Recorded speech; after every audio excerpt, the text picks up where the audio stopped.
இது தப்பு இல்லையா, நான் இன்னும் உயிரோட தானே இருக்கேன், அப்போ எப்படி கவாக்கி பனிஷ்மெண்ட் கொடுப்பீங்க அப்படின்னு சொல்லி கேட்க, அந்த சண்டையில் அப்பத்து சூழ்நிலையில கவாக்கியை தவிர வேற யாராலையும் தடுத்திருக்கவே முடியாது அப்படின்னு பொருட்டோ சொல்ல, அந்த ஒரே காரணத்துக்காக தான் கவாக்கி கிட்ட நான் என்னுடைய ரெக்வஸ்ட்டை வச்சேன். அது மட்டும் இல்லாத கவாக்கி என்னுடைய பிரதராக தான் நினைக்கிறேன், அவனும் என்ன அப்படிதான் நினைக்கிறான் அப்படின்னு பொருட்டோ சொல்ல, பிரதர்ஸா அப்படின்னு சொல்லி சாஸ்கே சொல்ல, அதான் பொருட்டோக்கு ஒரு விஷயம் ஞாபகம் வருது. இந்தாங்க மாஸ்டர் உங்களுடைய ஹெட் பேண்ட், இது எனக்கு ரொம்ப ஹெல்ப்ஃபுல்லாக இருந்துச்சு, தேங்க்ஸ் அப்படின்னு பொருட்டோ சொல்ல, இந்த ஹெட் பேண்ட் எனக்கு அவ்வளோ ஹெல்ப்ஃபுல்லாக இருந்தா அது என்னுடைய கிஃப்டா நீயே வச்சுக்க அப்படின்னு சொல்லி நம்ம சாஸ்கே சொல்ல, அதுக்கு நம்ம பொருட்டோ இது உங்களுக்கு முக்கியமான பொருள் இல்லையா அப்படின்னு சொல்லிட்டு சாஸ்கே பார்த்து கேட்க, இஸ்பைன் இதை நீயே வச்சுக்க அப்படின்னு சொல்லி நம்ம பொருட்டோ பார்த்து சாஸ்கே சொல்றான்.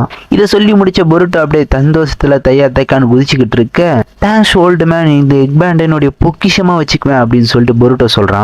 இதையெல்லாம் பார்த்த சாஸ்கே, இதுக்கு மேல உனக்கு எந்த ஒரு ஆபத்து வந்தாலும் அதை நான் தான் ஃபர்ஸ்ட் பார்த்துட்டேன் அப்படின்னு நினைக்கிறான்.